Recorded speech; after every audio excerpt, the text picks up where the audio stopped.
Bismillahirrahmanirrahim. Assalamualaikum warahmatullahi wabarakatuh. Alhamdulillahi rabbil alamin.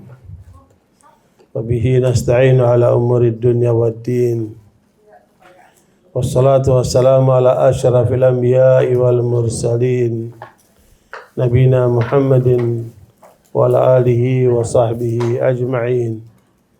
Ya ayyuhalladzina amanu taqullaha haqqa tuqatih wa la tamutunna illa wa antum muslimun. Subhanaka la ilma lana illa ma 'allamtana innaka antal alimul hakim. Allahumma la sahla illa ma ja'altahu sahla wa anta taj'al hazna idza syi'ta salama ba'd.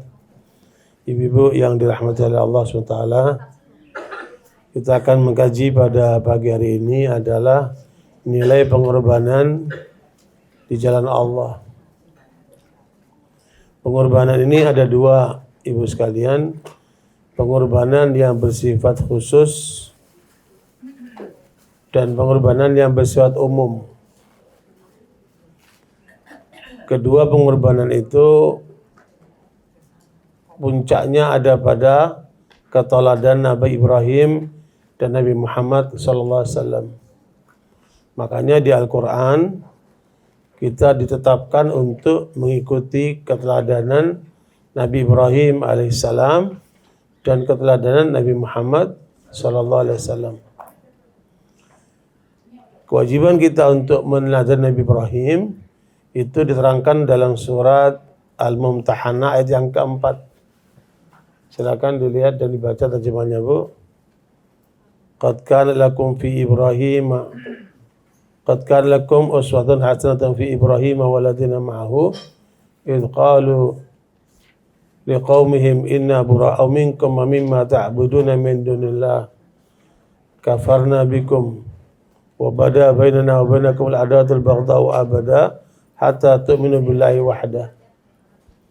Surat Mumtahanah ayat yang keempat.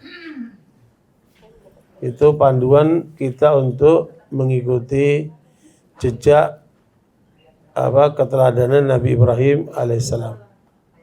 Ayat yang keempat, Al-Mumtahanah ayat yang keempat. Iya.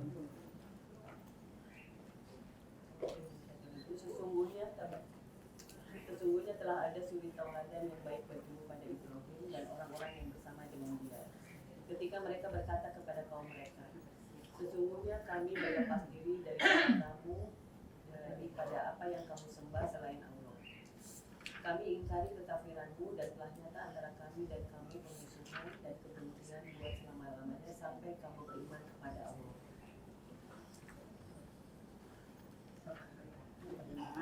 Lanjut. Kepada Allah saja, kecuali perkataan Ibrahim kepada bapaknya, sesungguhnya aku akan memohonkan ampunan bagi kamu dan aku tiada dapat menolak sesuatu pun dari kamu siksaan Allah. Ibrahim berkata, ya Tuhan kami, hanya kepada Engkau-lah kami bertawakal dan hanya kepada Engkau-lah kami bertaubat dan hanya kepada Engkau-lah kami kembali. Ya, barakallahu fikum. Di situ ada dua hal yang terkait dengan Nabi Ibrahim. Pertama, suri tauladan secara menyeluruh, termasuk menolak kekafiran, menolak kemusyrikan, ya, menolak semua pelanggaran kepada Allah SWT. Makanya sikap penolakan namanya dalam akidah disebut bara'ah. Ya, bara'ah itu sikap menolak segala bentuk kekafiran, kemusyrikan, kefasikan, kemunafikan, kemaksiatan, ya, semua pelanggaran kepada Allah harus kita tolak. Itu sikap akidah. Pada ayat ini ditekankan betul sikap Nabi Ibrahim ini. Dan ini harus kita teladani. Ya.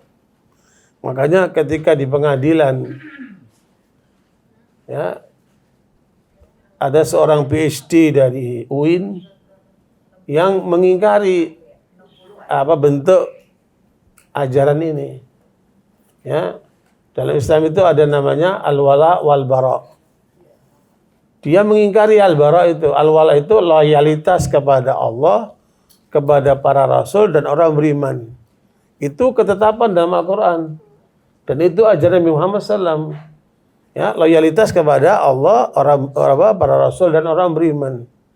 Ya, itu ada pada ayat ke-55 surat Al-Maidah itu.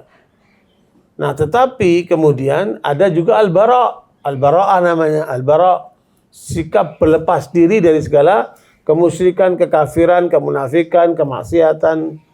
Nah, itu ada pada ayat ini, ayat keempat surat Al-Mumtahanah itu. Nah, ketika kami dihujat oleh si PhD itu bahwa ini adalah tidak ada dalam Islam. Kemudian saya bacakan tuh surat Al-Mumtahanah yang keempat. Coba kamu terangin. Ini surat Al-Mumtahanah 4 ini jelas kewajiban kita ngikutin Nabi Ibrahim untuk menolak segala bentuk kemusyrikan, kekafiran dan sebagainya. Kok kamu mengingkari? Coba kamu baca ini. Kamu terangkan itu ayatnya. Dia diam, gak usah jawab. Padahal dia PhD dari UIN.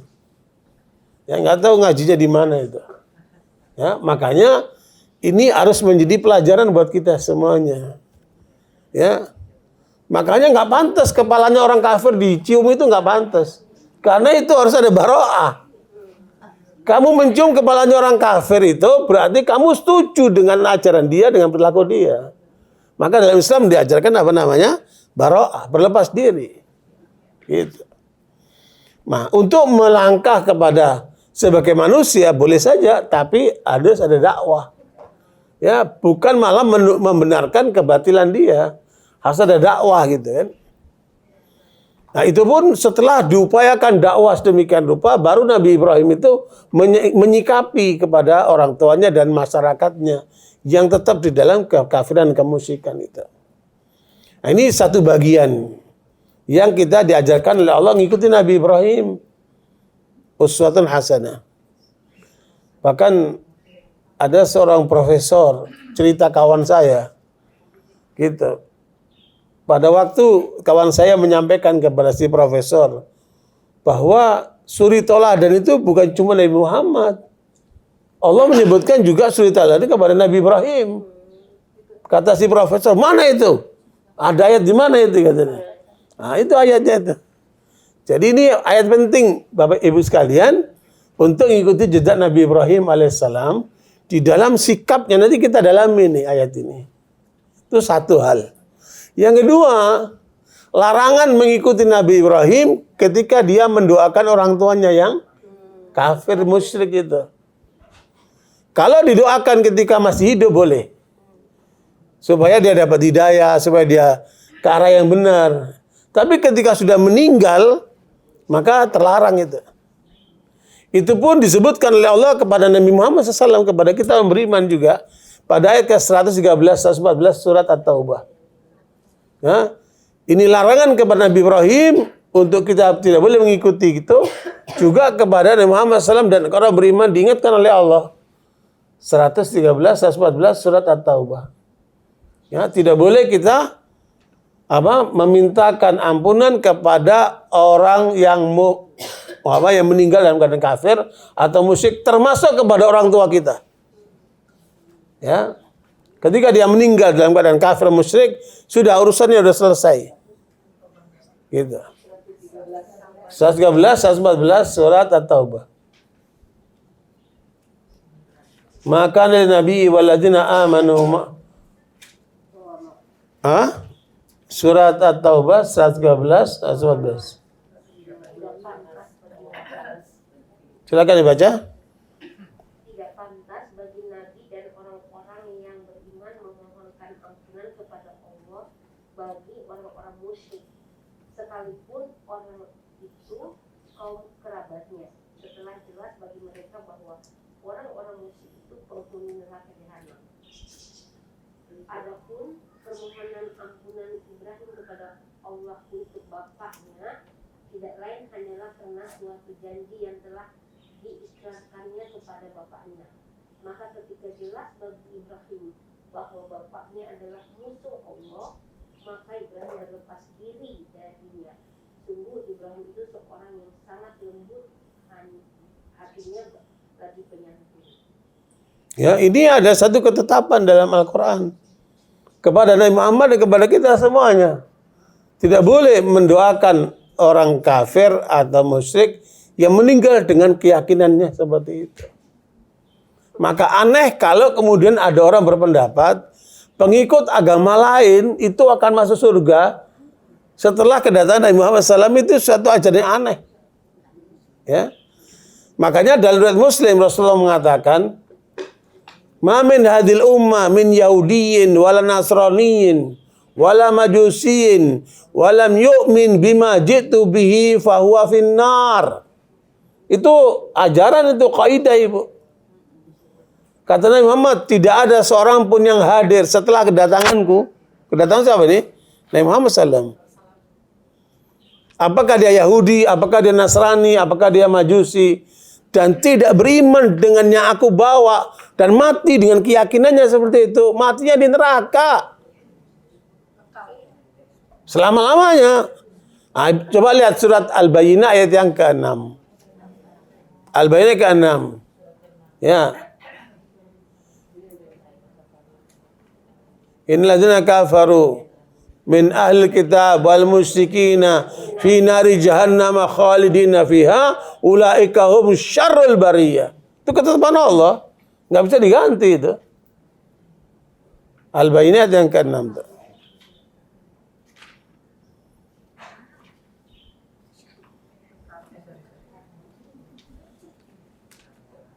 Ini akidah, Ibu.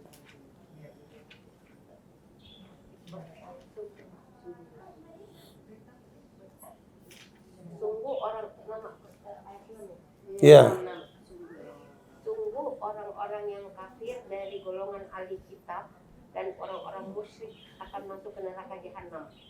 Mereka kekal di dalamnya selama-lamanya. Mereka itu adalah jahat-jahat makhluk. Ya, kenapa? Mereka nggak mau kenal Allah, nggak mau taat sama Allah.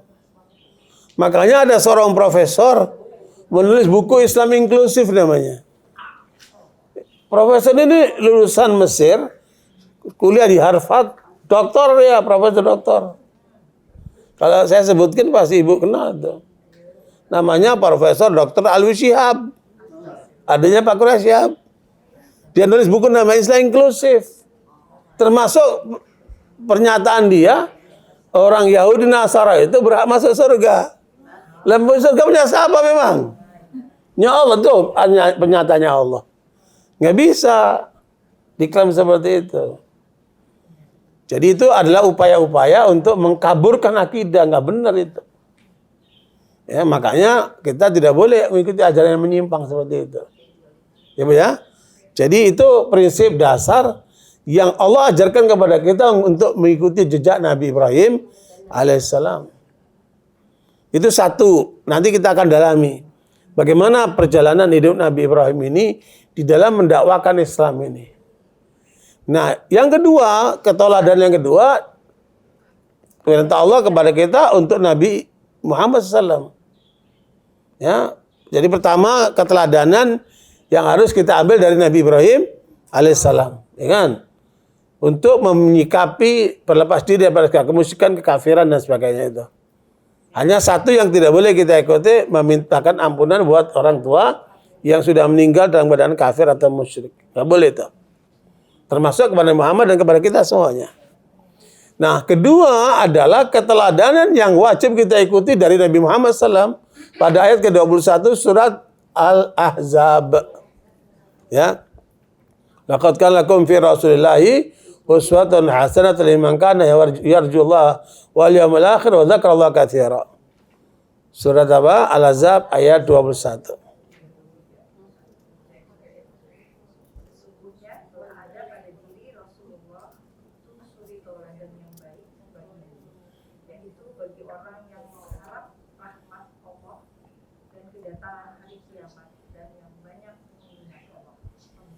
Ya, ini secara menyeluruh.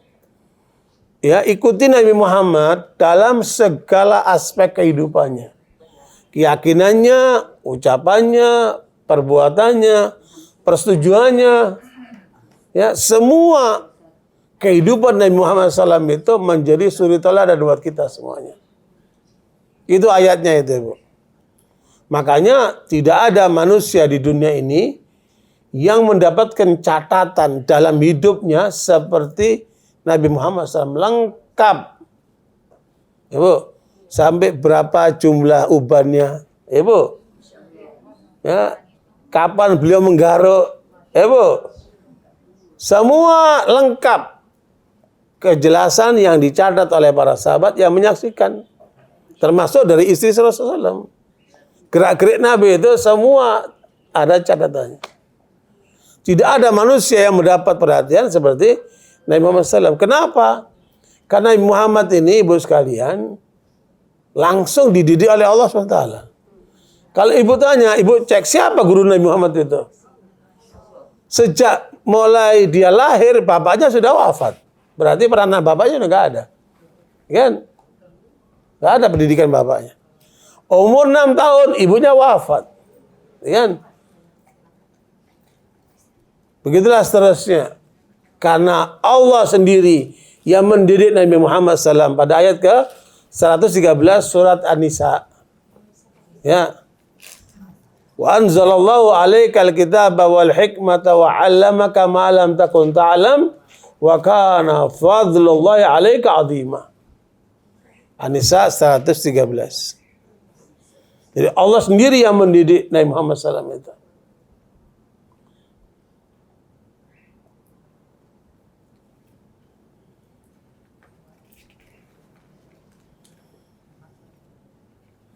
Silakan dibaca.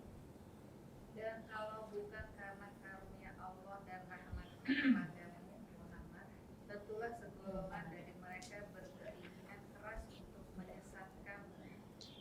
Tapi mereka hanya menyesatkan dirinya sendiri dan tidak membahayakan sedikit pun.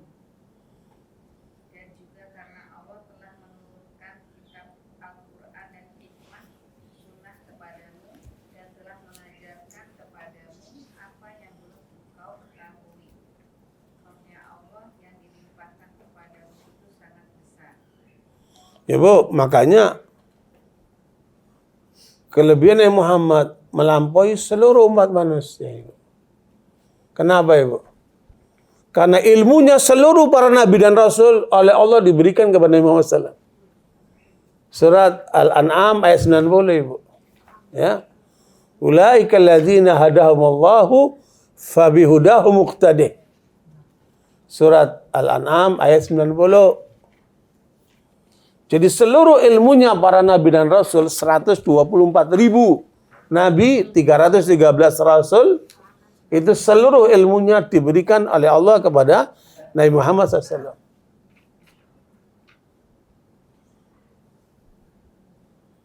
Mereka itulah para nabi yang telah diberi petunjuk oleh Allah. Maka ikutilah mereka. Katakan Muhammad, aku tidak meminta imbalan kepadamu dalam menyampaikan Al-Quran. Al-Quran itu tidak lain hanyalah peringatan untuk segala umat, seluruh alam. Makanya Syekh Islam Ibnu Taimiyah menulis dua juz kitab, judulnya Al-Jawabus Sahih liman baddala dinal Masih. Jawaban yang sahih bagi orang yang merubah ajaran Nabi Isa Yesus. 2 juz, Ibu. Diterangkan panjang lebar bagaimana karakter Nabi Musa alaihissalam. Karakter Nabi Musa itu tegas, keras, ya, Bu. Dan itu terbawa juga dalam ajarannya. Jadi kalau umat Nabi Musa itu bajunya kena najis harus dipotong, itu, Bu. Enggak, bukan dicuci, Bu. Harus apa? Harus dipotong dia. Gunting. Keras ajarannya. Ya. Kalau mereka perang dapat ghanimah bukan untuk dimanfaatin, dibakar itu, Ibu. Kalau mereka berdosa mau tobat harus membunuh dirinya, Ibu. Itu ajaran Nabi Musa itu, tegas, keras. Tapi memang Allah seperti itu. Iya, pada masa itu. Itu syariatnya begitu. Nabi Musa itu orangnya keras, tegas. Sekali mukul mati, Bu, orang, Bu. Nabi Musa itu saking kuatnya itu kan. Kan sekali mukul orang mati tuh orang. Itu karakter Nabi Musa, keras orangnya. Makanya ketika datang Nabi Isa, yang tugasnya adalah menyempurnakan apa yang dibawa oleh Nabi Musa alaihissalam, ditolak sama orang Yahudi. Kenapa? Nabi Isa itu orangnya lembut, berkasih sayang. Kalau kamu dipukul ke pipi kananmu, kasih pipi kirimu. Nggak mau Yahudi. Lah dulu Nabi kita keras tegas begitu, kok dapatnya begini. Dia tolak mereka. Makanya mereka berusaha untuk apa? Membunuh Nabi Isa alaihissalam. Tapi Allah selamatkan dia. Tapi versi mereka kan tidak. Ya, makanya Nabi Isa itu tidak pernah memimpin perang. Kalau Nabi Musa dia menghadapi Firaun dengan bala tentaranya itu. Meskipun Nabi Musa tidak punya pasukan, tidak punya apa? Peralatan persenjataan untuk perang. Tapi Allah hanya bekali dengan apa? Tongkat. Tapi tongkat itulah yang bisa kemudian membelah lautan dan sebagainya itu kan. Merubah jadi apa? Jadi ular besar dan sebagainya. Ibu. Tapi karakter Nabi Musa itu tegas, keras. Sementara karakter Nabi Isa lembut dan penuh kasih sayang. Kan? Makanya nggak pernah Nabi Isa itu memimpin perang. Makanya kalau ada orang Kristen suka perang itu aneh itu.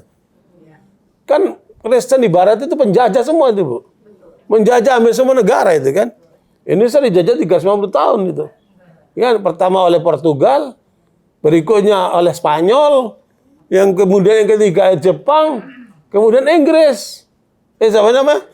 Belanda, kemudian Inggris. Kita ngalami itu penderitaan. Siapa mereka itu? 3 misinya. Gospel, glory, gold. Itu misi mereka. Kok jadi penjajah begitu? Padahal agama mereka tidak mengajarkan seperti itu. Penuh dengan kasih sayang, love. Ya? Jadi mereka melanggar sendiri itu. Nah, itu diterangkan panjang lebar bagaimana kelembutan Nabi Isa alaihissalam. Tetapi Nabi Muhammad diberikan oleh Allah kesempurnaan. Pada saatnya tegas dan pada saatnya apa? Lembut sekali. Ada kesempurnaan karakter Nabi Muhammad SAW itu. Dia punya ketegasan, dia juga punya apa? Kelembutan. Dan itu tergambarkan bukannya pada Rasulullah SAW, terbentuk pada para sahabat. Lihat pada surat Al-Fatah ayat 29. Muhammadur Rasulullah waladina ma'ahu asyidda'u 'alal kuffari ruhama'u bainahum.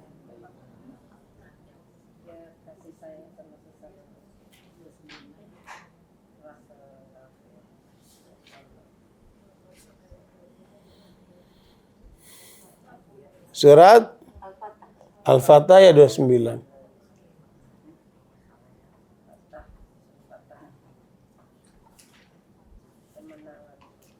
Jadi disitulah kesempurnaan yang dimiliki oleh karakter Nabi Muhammad SAW.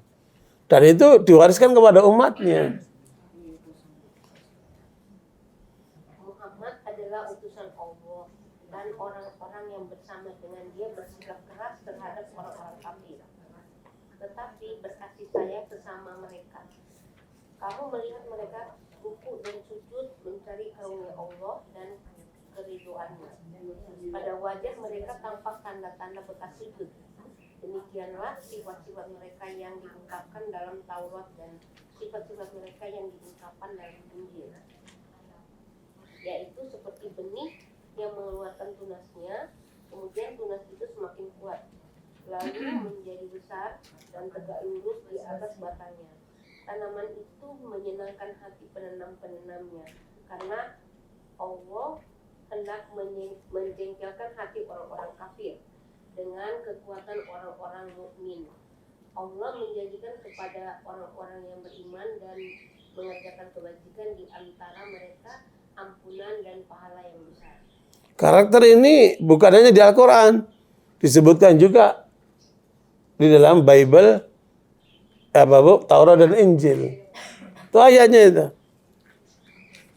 Makanya karakter umat Muhammad ini karakter yang paling sempurna. Jadi ada ketegasan dan jangan lupa tegas kepada orang kafir itu bukan karena kekafirannya, Bu ya. Karena kejahatan mereka. Mereka ingin memerangi, harus dilawan. Mereka ingin mendalimi, harus ditangkal. Ya Bu. Jadi bukan karena kekafirannya perangnya, bukan. Kamu kafir, urusan kamu lah, tanggung jawab sama Allah. Lakum dinukum waliyadin. Tapi kejahatan mereka di dalam memerangi, mendalimi, dan melakukan kemungkaran kepada pihak lain, itulah yang harus ditangkal. Gitu.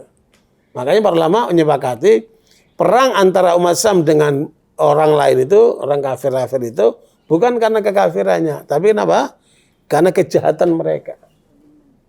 Nah, itu. Jelas Bu? Nah makanya pada ayat ke-54 surat Al-Ma'idah itu menjadi ketetapan bagi karakter orang beriman. Ya ayyuhalladzina amanu mayartadda minkum an dinihi fasawfa ya'tillahu biqaumin yuhibbuhum wa yuhibbuna. Adillatin 'alal mu'minin, 'izzatin 'alal kafirin. Yujahiduna fi sabilillahi wa la yakhafuna lawmata laim. Ya, surat Al-Maidah ayat 54. Itu menjadi karakter orang beriman. Kalau itu tidak dimiliki oleh orang beriman, berarti ada masalah dengan keimanannya, Ibu. Ada 5 karakter di situ. Kalau tidak dimiliki oleh orang beriman, Allah akan ganti orang-orang itu dengan umat yang lainnya. Ibu. Silakan dibaca.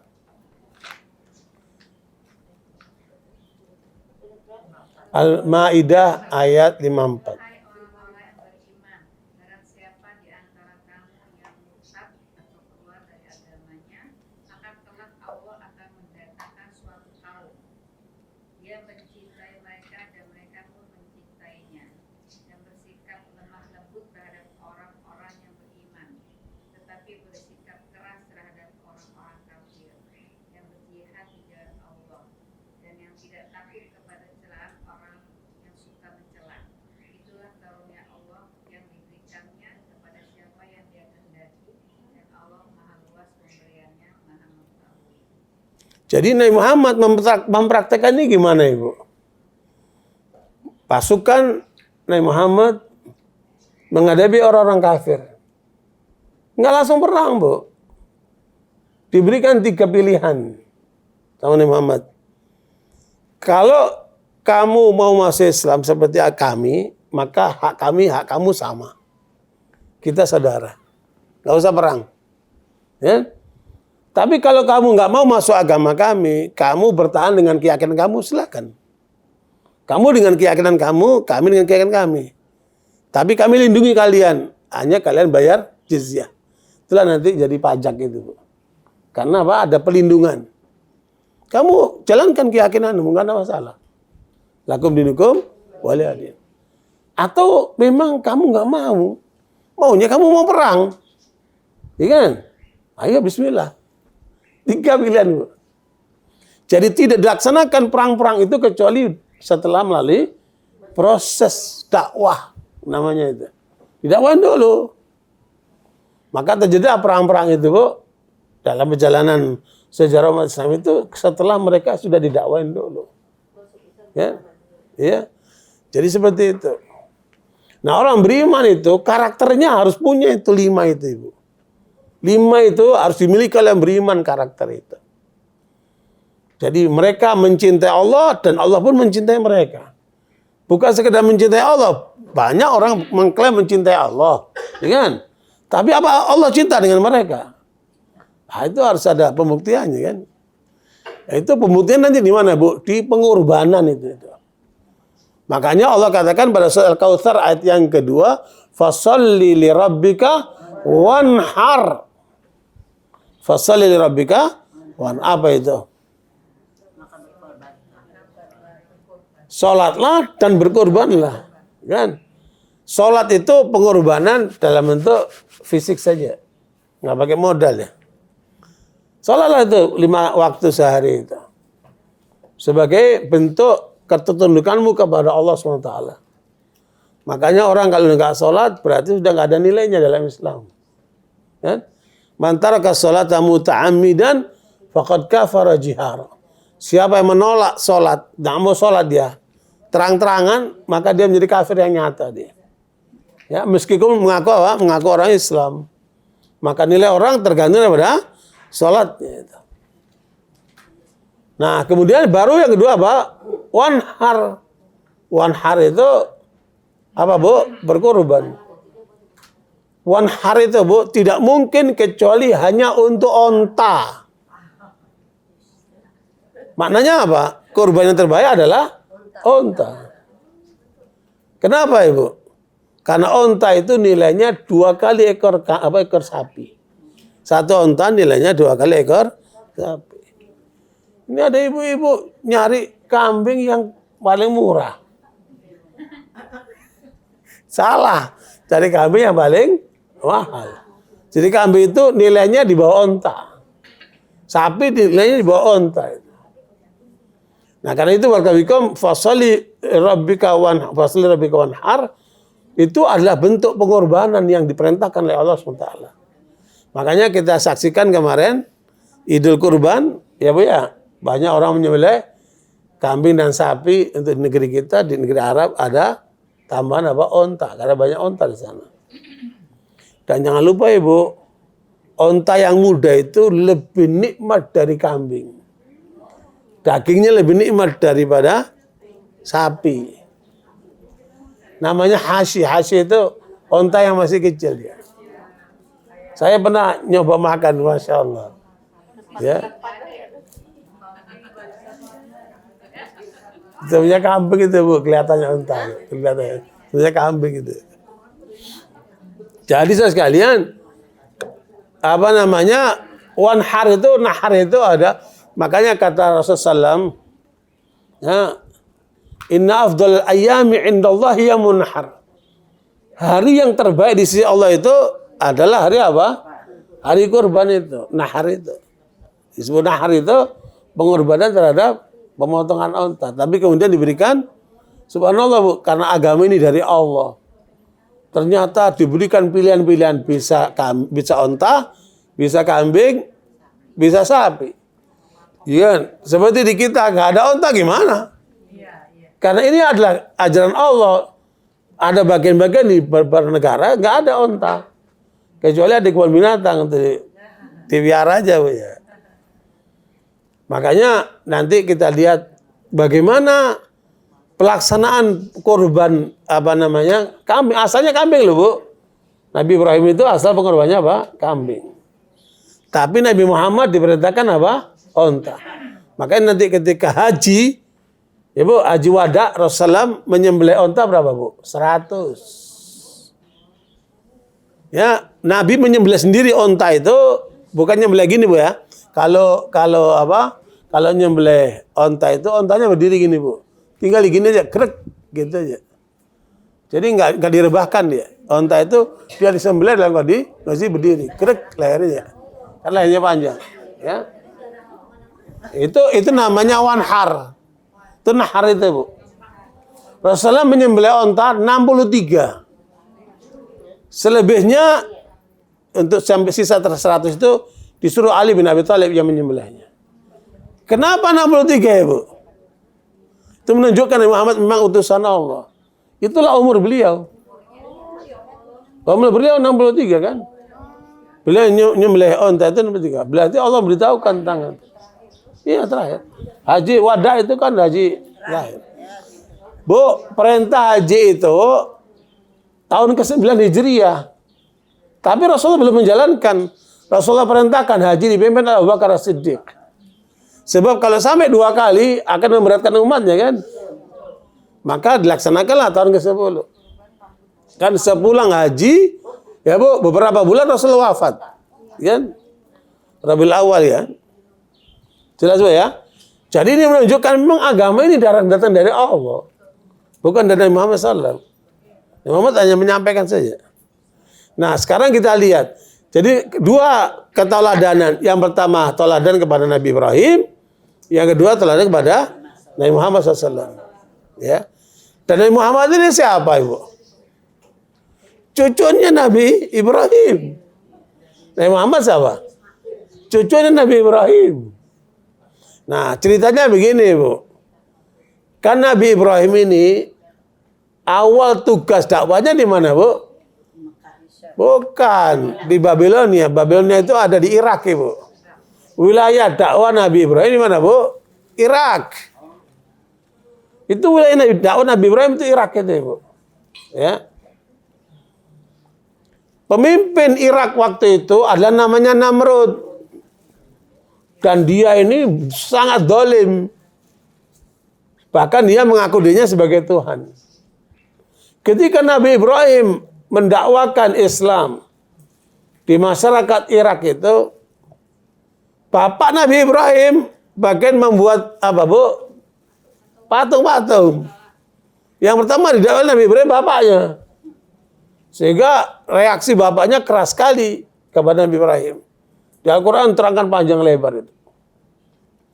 Nah, ala kulli hal, sampailah berita kepada Namrud, ada seorang pemuda namanya Ibrahim, dia menyerukan untuk manusia nyembah kepada Allah, tidak nyembah kepada si penguasa itu.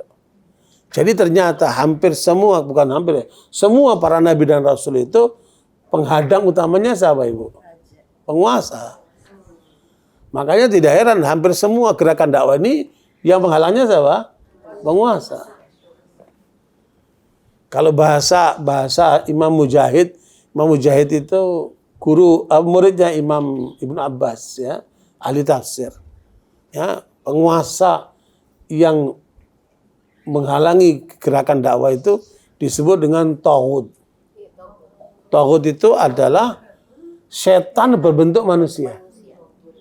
Taghut itu setan berbentuk manusia. Maksudnya penguasa yang menghalangi ajaran Islam. Namanya apa? Taghut. Di Al-Quran banyak disebutkan. Ya. Coba Ibu lihat pada ayat ke-36 surat An-Nahl. Ya. Walaqad ba'atsna fi kulli ummatin rasulan an i'budullaha wajtanibut taghut. Taghut itu adalah setan berbentuk manusia berkuasa. Dia menghalangi kebenaran. Gitu. An-Nahl ayat 36. Itu seluruh para nabi ditugaskan untuk apa, Bu? Menegakkan tauhid dan menolak ajakan daripada para penguasa yang menghalangi kebenaran itu. Namanya tauhid itu.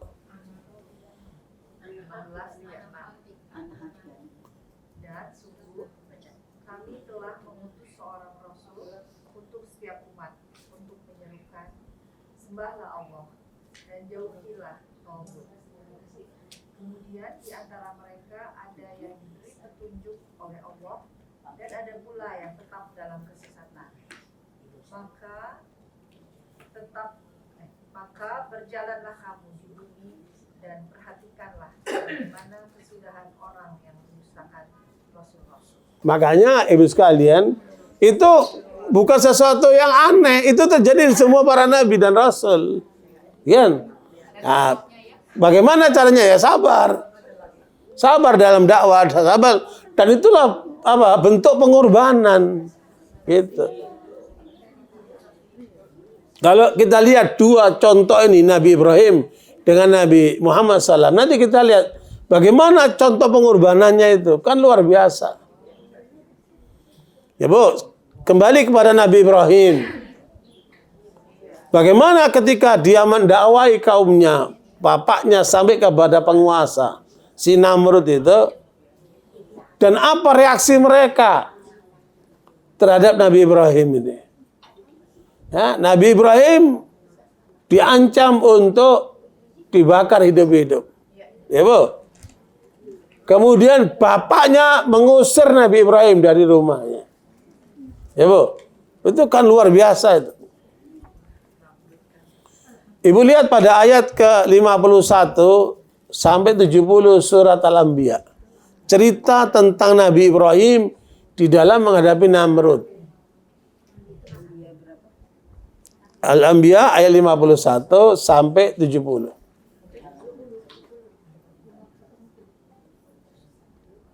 Itu perjalanan dakwah Nabi Ibrahim di Irak menghadapi penguasa namanya apa? Namrud. 51 sampai ayat 70. Dan sungguh sebelum dia Musa dan Harun kepada Ibrahim petunjuk, dan kami telah mengetahui dia. Ingatlah ketika Ibrahim berkata kepada ayahnya dan kaumnya, patung-patung apakah ini yang kamu tekun menyembahnya? Mereka menjawab, kami mendapati nenek moyang kami menyembahnya. Dan Ibrahim berkata, sesungguhnya kamu dan nenek moyang kamu berada dalam kesesatan yang nyata. Mereka berkata, apakah engkau datang kepada kami membawa kebenaran atau engkau main-main? Nabi Ibrahim berkata, sebenarnya Tuhan kamu ialah Tuhan pemilik langit dan bumi. Dialah yang telah menciptakannya, dan aku termasuk orang yang dapat bersaksi atas itu. Dan demi Allah, sungguh aku akan melakukan tipu daya terhadap berhala-berhalamu setelah kamu pergi meninggalkannya. Maka Nabi Ibrahim menghancurkan berhala-berhala itu berkeping-keping, kecuali yang terbesar, agar mereka kembali untuk bertanya kepadanya. Mereka berkata, siapakah yang melakukan perbuatan ini terhadap Tuhan-Tuhan kami? Sungguh dia termasuk orang yang zalim. Mereka yang lain berkata, kami mendengar ada seorang pemuda yang mencela berhala-berhala itu, namanya Ibrahim. Mereka berkata, kalau demikian bawalah dia dengan memperlihatkan kepada orang banyak agar mereka menyaksikanmu. Mereka bertanya, apakah engkau yang melakukan perbuatan ini terhadap Tuhan-Tuhan kami, wahai Ibrahim? Nabi Ibrahim berkata, sebenarnya patung besar itu yang melakukannya. Maka tanyakanlah kepada mereka jika mereka dapat berbicara. Maka mereka kembali kepada kesadaran mereka dan berkata, sesungguhnya kamulah yang menjelimi dirimu sendiri. Kemudian mereka menundukkan kepala lalu berkata, engkau Ibrahim pasti tahu bahwa berhala-berhala itu tidak dapat berbicara. Ibrahim berkata, mengapa kamu menyembah selain Allah sesuatu yang tidak dapat memberi manfaat sedikitpun dan tidak pula mendatangkan mudarat kepada kamu? Celakalah kamu dan apa yang kamu sembah selain Allah. Tidakkah kamu mengerti? Mereka berkata, bukankah dia dan bakarlah dia dan bantulah Tuhan-Tuhan kamu jika kamu benar-benar hendak berbuat. Allah berfirman, wahai api, jadikanlah kamu dingin dan penyelamat bagi Ibrahim. Dan mereka hendak berbuat jahat terhadap Ibrahim, maka kami menjadikan mereka itu orang-orang yang paling rugi. Ya, barakallahu fikum. Itu gambaran yang Allah berikan tentang dakwah Nabi Ibrahim di kaumnya dan bagaimana menghadapi penguasa Namrud itu.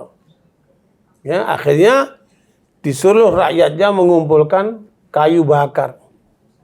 Ibnu Katsir menafsirkan itu bagaimana sikap masyarakat waktu itu. Ada ibu-ibu sakit, dia bilang, waduh sayang saya sakit, kalau enggak saya bawakan itu kayu-kayu bakar buat bakar Ibrahim itu. Itu ibu-ibu sedang sakit. Bahkan ada dalam Al-Bidayah wa Nihayah, ada ibu-ibu yang buta. Dia mengatakan, sayang saya buta. Kalau saya nggak buta, saya bawa itu kayu bakar untuk bakar Ibrahim itu. Saking bencinya masyarakat itu, termasuk ibu-ibu, kepada Nabi Ibrahim alaihissalam. Tapi Ibrahim tenang. Ya. Dan pada saat akan dibakar, Nabi Ibrahim itu sudah diikat. Datanglah malaikat menawarkan ya untuk penyelamatan Nabi Ibrahim. Tapi Nabi Ibrahim mengatakan, kepadamu saya tidak butuh. Aku hanya butuh kepada Allah. Kemudian malaikat yang menurunkan hujan menemui Nabi Ibrahim. Aku akan padamkan dengan air hujan dari langit supaya dia nggak berkamu. Apa kata Nabi Ibrahim? Kepadamu aku tidak butuh. Aku hanya butuh kepada Allah. Nah, ini yang harus dimiliki oleh kita semua ini. Keyakinan hanya bergantung kepada Allah itu, la haula wala quwata illa billah, itu yang harus kita miliki, Ibu sekalian. Apa yang disebutkan Ibrahim? Ibrahim mengatakan apa? Hasbi Allah wa ni'mal wakil. Hasbi Allah wa ni'mal wakil. Itu yang dibaca oleh Nabi Ibrahim. Itu riwayat Imam Bukhari itu. Hasbi Allah wa ni'mal wakil. Ini banyak ibu-ibu punya masalah dengan suaminya, punya masalah dengan ekonominya, punya masalah dengan kesehatannya, punya masalah dengan orang lain. Semua diingat kecuali Allah nggak diingat. Ya, ada masalah pusing saya buat ada begini ada begitu. Kalau dia ingat sama Allah, dia butuh, dia salah, dia minta sama Allah dulu. Baru nanti cari jalan keluarnya. Ya. Ada banyak saya melihat dan mendengarkan cerita banyak orang yang punya masalah itu. Semua diingat kecuali Allah nggak diingat. Nah, ini salah. Ya, ketika ada masalah jangan lupa apa? Ingat sama Allah. Coba ibu lihat pada 53 surat apa? An-Nahl. Wa ma bikum min ni'matin fa min Allah. Tsumma idza masakumud dzurru fa ilaihi taj'arun. An-Nahl ayat 53. Makanya jangan lupa kepada Allah dalam keadaan senang maupun susah.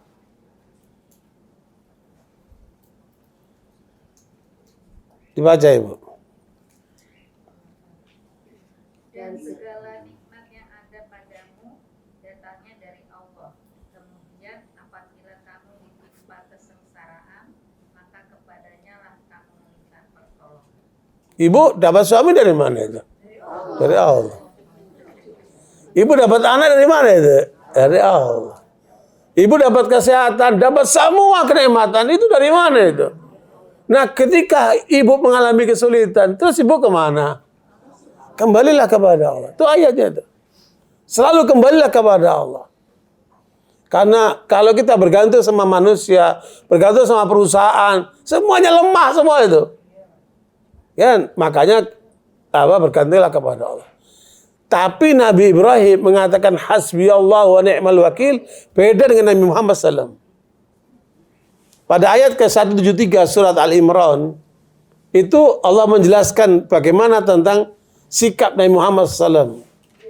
Beliau mengatakan hasbunallah wa ni'mal wakil. Dia menyertakan umatnya. Al-Imran 173. Ya. Ketika ada masalah, ketika mau ada penyerangan pihak lain, Allah, Nabi Muhammad menyertakan umatnya. Ya. Surat Al-Imran 173. Dan janganlah kamu percaya melainkan kepada orang yang mengikuti agama. 173. Orang-orang yang bertiga. Iya. 173. Ali Imran. 173.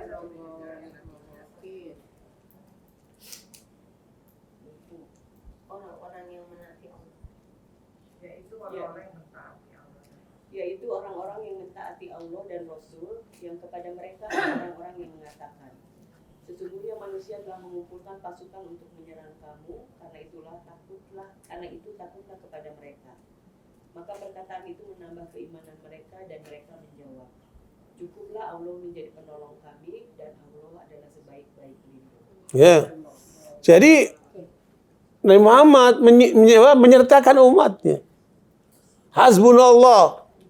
Cukup bagi kita, Nabi Muhammad dan umatnya itu. Ketika Nabi Musa alaihissalam dikejar pasukan Fir'aun dengan pasukannya, dan di hadapannya itu sudah mendekati apa? Laut Merah. Kan umatnya mengatakan, inna la mudrakun. Kita akan ketangkap. Kata apa? Rombongan Nabi Musa alaihissalam. Apa kata Musa? Kalla inna ma'iya rabbi sayahdin. Tidak sama sekali. Aku punya Tuhan yang akan memberikan petunjuk kepadaku. Dia nggak nyertakan umatnya. Nabi Ibrahim tidak nyertakan umatnya. Nabi Musa tidak nyertakan umatnya. Tapi Nabi Muhammad ketika dikejar oleh rombongan sampai di depan gua Thur, kan Abu Bakar gelisah karena takut ketahuan. Tapi dia mengatakan, la tahzan, la takhaw wa la tahzan, innallaha ma'ana. Ya, kamu nggak usah takut, nggak usah sedih, karena Allah bersama kita. Berarti Allah, Nabi Muhammad nyatakan apa? Umatnya. Itu pertanda apa? Cintanya Nabi Muhammad kepada umatnya. Luar biasa perlindungannya. Nabi Muhammad pernah ditawari, kamu doa, aku akan penuhi untuk setengah umatmu. Tapi kalau kamu simpan doamu untuk hari akhirat, aku akan selamatkan semua umatmu. Kata Muhammad, tidak, aku akan tunda saja buat hari akhirat. Ya, itulah doa yang simpan Nabi Muhammad untuk umatnya nanti. Makanya jangan sampai kita lepas dari umat Nabi Muhammad SAW. Minta syafaat. Banyak berselawat kepada beliau sallallahu alaihi wasallam. Karena Muhammad cinta betul sama umatnya. Pertanyaannya, kita cinta nggak sama Nabi Muhammad? Nah, itu harusnya begitu. Ya. Nah, barakallahu ibu sekalian, itu gambaran tentang bagaimana Nabi Ibrahim menghadapi umatnya, menghadapi kaumnya, menghadapi apa? Penguasanya, sampai dibakar hidup-hidup. Nah, setelah lepas dari cengkraman api yang menyala-nyala itu, karena itu semua diam. Ya, kuni ya naru kuni bardan wa salama. Ya, kamu menjadi apa? Dingin dan penyelamat buat Nabi Ibrahim. Kata Imam Ibnu Katsir, kalau tidak ada kata salaman, ketika api itu dingin, dinginnya itu akan menyiksa Nabi Ibrahim. Dinginnya api itu. Tapi karena api diperintahkan untuk menjadi padam dan selamat buat Nabi Ibrahim, sehingga api itu tidak mengganggu. Artinya itu makhluk Allah, ciptaan Allah. Kan semua tergantung daripada kehendak Allah. Kun fayakun, ya, itu kehendak Allah. Makanya tidak ada sesuatu yang mustahil bagi Allah. Ini at-tauhid ini, Bu, ini akidah itu. Ya. Kalau akidah kita kepada Allah itu kuat, tidak ada yang perlu dikhawatirkan dalam hidup ini. Sampai Hasan al-Basri ditanya, Anda itu kok kelihatan hidup tenang? Kata saya, buat apa saya harus gelisah, sedih dan sebagainya?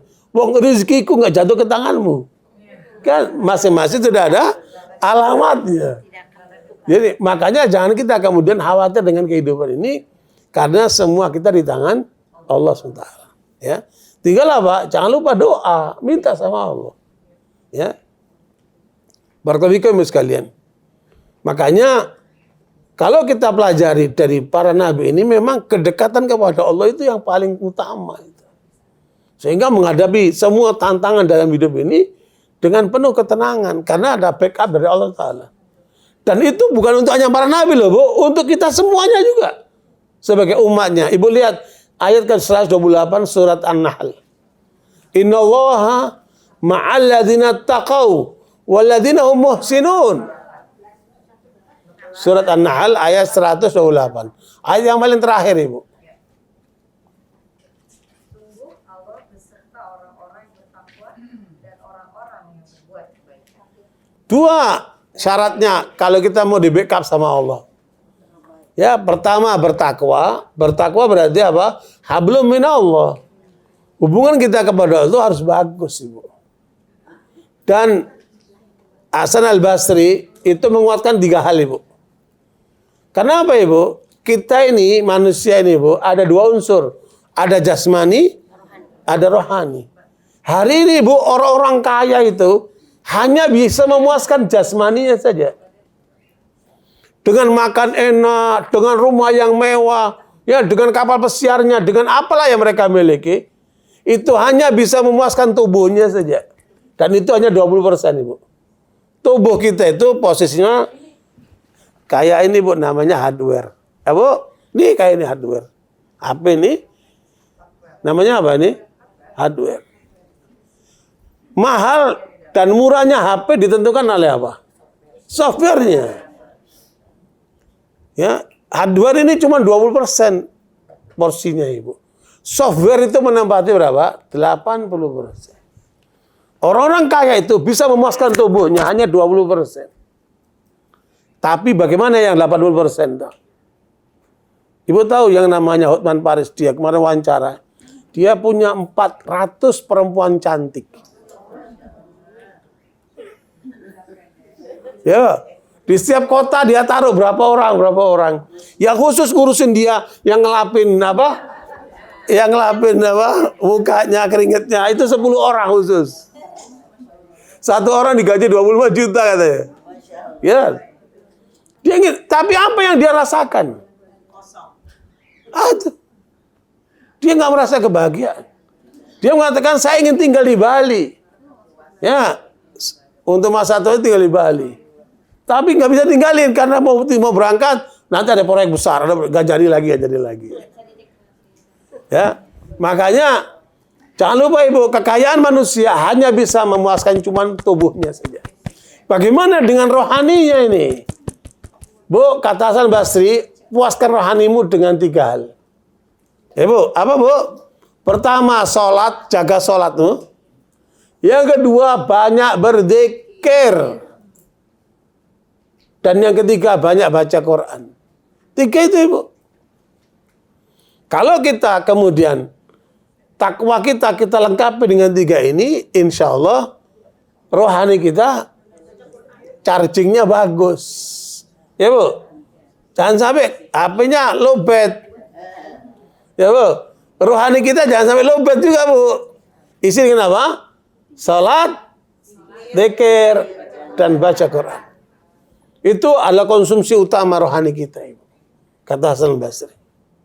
Nah kemudian waladina hum muhsinun. Yang kedua hablum minan nas. Terus berbuat baik. Berbuatlah baik kepada suamimu, berbuat baik kepada anakmu, berbuat baik kepada tetanggamu, kepada temanmu, kepada tamumu. Terus berbuat baik. Jangan berhenti untuk berbuat baik. Karena di situ adalah kebahagiaanmu. Seluruh para filosof itu mereka tidak pernah sepakat dalam satu hal. Hanya satu mereka sepakat semuanya. Kalau kamu ingin bahagia, bahagiakan orang lain. Kan? Luar biasa. Ibu tahu pengajian ini siapa yang paling bahagia? Bukan dia. Ya, bagian dia paling bahagia nih. Insya Allah. Makanya terus berbuat baik, Ibu. Waladina muslim. 2 saja, hablum minallah dan hablum minan nas.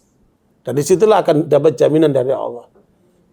Innallaha ma'a di situ, ma'iyya Allah itu ada 2. Kebersamaan Allah 2.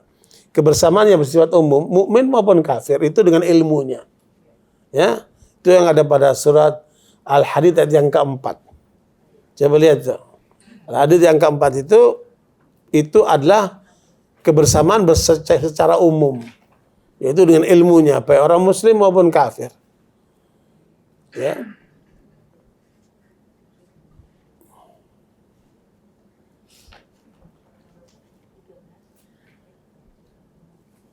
Wallahu ma'akum aina ma kuntum. Wallahu ma'akum aina ma kuntum. Iya 4.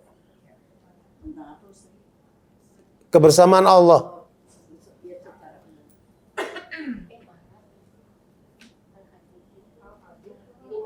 Al-Hadid ayat yang keempat. Dialah yang menciptakan langit dan bumi dalam 6 masa. Kemudian dia bersemayam di atas arsy. Dia mengetahui apa yang masuk ke dalam bumi dan apa yang keluar daripadanya, dan apa yang turun dari langit dan apa yang naik kepadanya. Dan dia bersama kamu di mana saja kamu berada. Dan Allah Maha melihat apa yang kamu lakukan. Bersama ini apa Ibu? Dengan ilmunya. Apa saja kita lakukan Allah pasti tahu. Ya, mau di kamar, mau di taman, mau di mana saja. Ya, tidak ada yang tersembunyi dari Allah. Jelas Bu? Beda dengan yang ke 128 tadi itu. Ayat ke surat An-Nahl ayat 128. Allah bersama di sini ma'iyah khassah. Ma'iyah khassah, kebersamaan Allah secara khusus, maknanya Allah membela kamu, Allah melindungi kamu, Allah memberikan kemenangan kepada kamu. Allah berikan spot itu perlindungan dan sebagainya tadi itu. Ya, makanya kalau kita di backup sama Allah, terus apa yang mau ditakutkan? Apa yang mau dikhawatirkan? Ya. Biar tambang-tambang di Raja 4 itu di backup sama jenderal-jenderal, Akhirnya 4-nya dicabut sama Prabowo itu kan. Gak berdaya mereka udah. Ya. Tapi kalau kita ada perlindungan Allah, siapa yang bisa menghadapi Allah itu? Ya. Makanya jangan kecil hati ketika kita merasa bersama Allah. Kebersamaan kita dengan Allah itu menjadikan kita kuat dalam segala hal. Ya. Gitu Pak ya. Ini terkait dengan apa? Nabi Ibrahim tadi. Sekarang kita lanjutkan. Dari kota Irak, Nabi Ibrahim terusir oleh kaumnya, terusir oleh bapaknya. Ya Bu. Maka keluarlah Nabi Ibrahim bersama istrinya siapa? Sarah. Dan belum punya anak waktu itu Ibu. Dalam satu riwayat Nabi Ibrahim pergi ke Mesir. Dalam riwayat lain Nabi Ibrahim disebutkan kemana? Ke Palestina. Ya. Bisa jadi Nabi Ibrahim ke Mesir dulu, ke Palestina dulu. Kemudian beliau menjajaki karena itu sudah berdampingan dengan Mesir itu kan. Saya masuk ke Palestina, kemudian saya keluar langsung ke Sina, itu Mesir sudah. Ya, sampai ke ujung Mesir sana. Nah, barakallahu sekalian, kalau kita lihat pada ayat ke-99 sampai 113 surat As-Saffat, ya, Nabi Ibrahim langsung pergi ke mana? Ke Palestina. As-Saffat ayat 99 sampai 113. Jadi kita lewati yang Mesirnya dulu, Bu. Kita lihat pada ayat ini.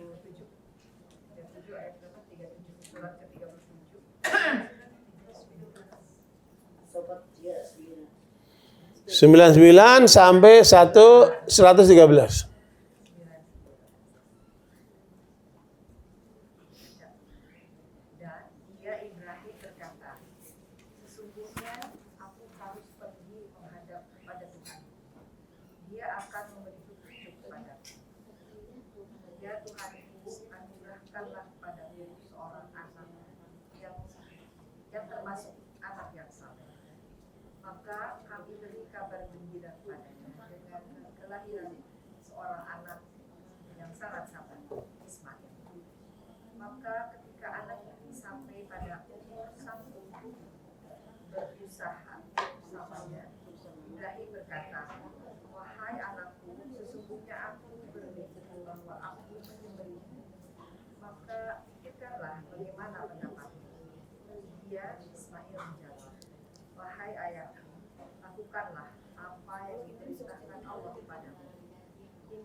Maka ketika keduanya telah berserah diri dan dia Ibrahim membaringkan anaknya atas pelipisnya untuk melaksanakan perintah Allah, lalu kami panggil dia, wahai Ibrahim, sungguh kau telah membenarkan mimpi itu.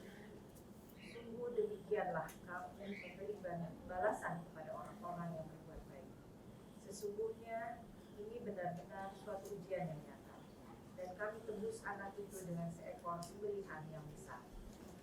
Dan kami abadikan untuk Ibrahim ujian di kalangan orang-orang yang datang kemudian. Selamat sejahtera bagi Ibrahim.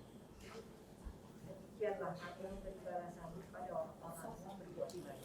Ibu sekalian, itu kan Nabi Ibrahim berangkat dari Irak menuju ke mana itu Bu? Ke Palestina. Ya, wilayah dakwahnya Irak terusir pergi ke Palestina. Kemudian di Palestina Nabi Ibrahim berharap punya anak, ya Bu. Tapi siapa ibunya? Anak itu Ismail. Anak pertamanya ya Ismail. Itu ibunya siapa itu? Dari mana dapatnya Siti Hajar itu? Kan istrinya namanya Sarah. Kok ada Siti Hajar? Nah, ketika di mana? Berarti ketika di Palestina, kan mereka tidak punya anak.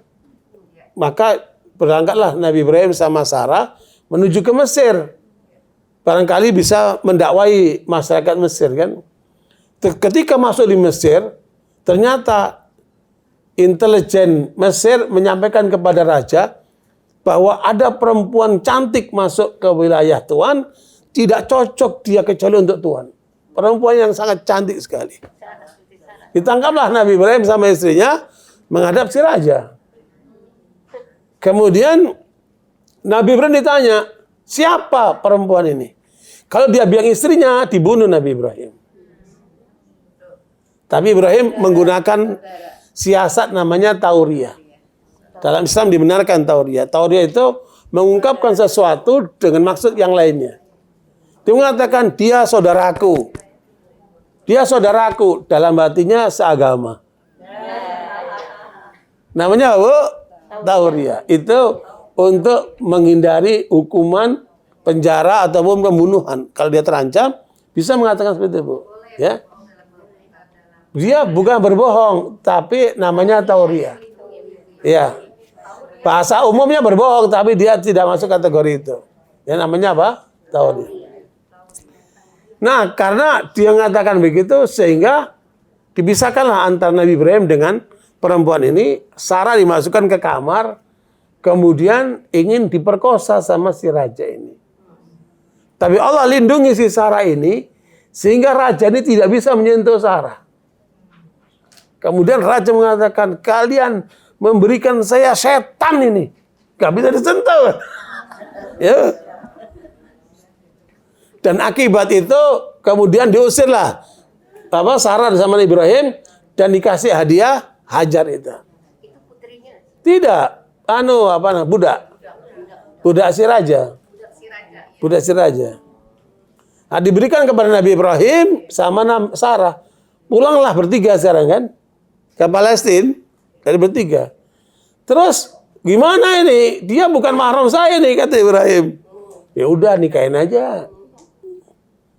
Itu kan luar biasa, Ibu. Kalau Ibu ngalami posisi itu gimana, Ibu? Hah? Bu, akhirnya menikahlah Nabi Ibrahim dengan Hajar sampai hamil, lahirlah Nabi Ismail. Ya. Akhirnya Nabi Ibrahim membawa Hajar dan Ismail kemana, Bu? Ke Mekah, ya. Ke Mekah, Ibu. Dan itulah sampai jadi peristiwa air Zam-Zam, sampai Safa Marwah, itu cerita panjang itu kan. Itu ceritanya, Bu. Nah, kemudian Nabi Ibrahim berdoa tentang Mekah itu, kan? Supaya diberikan rezeki mereka dan kemudian pada saat meninggalkan Mekah menuju ke Palestina, Hajar bertanya, dan ini menunjukkan wanita saleh. Wahai Ibrahim, kamu tinggalkan kami dengan anak yang masih orok di tempat yang tandus seperti ini. Perintah Allah atau apa ini? Ibrahim sambil jalan menuju ke Palestina, dia cuma mengangguk. Kalau ini perintah Allah, Allah tidak akan menyia-nyiakan kami. Jadilah peristiwa-peristiwa berikutnya. Jadi tawakal orang kepada Allah itu, Bu, melepaskan dari semua kesulitan. Ibu lihat surat At-Tolak ayat 2 dan 3, Ibu.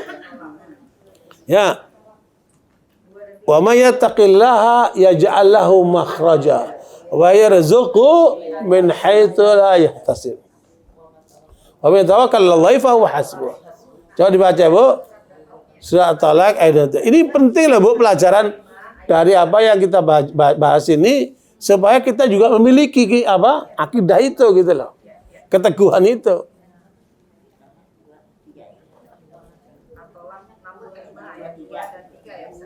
Iya.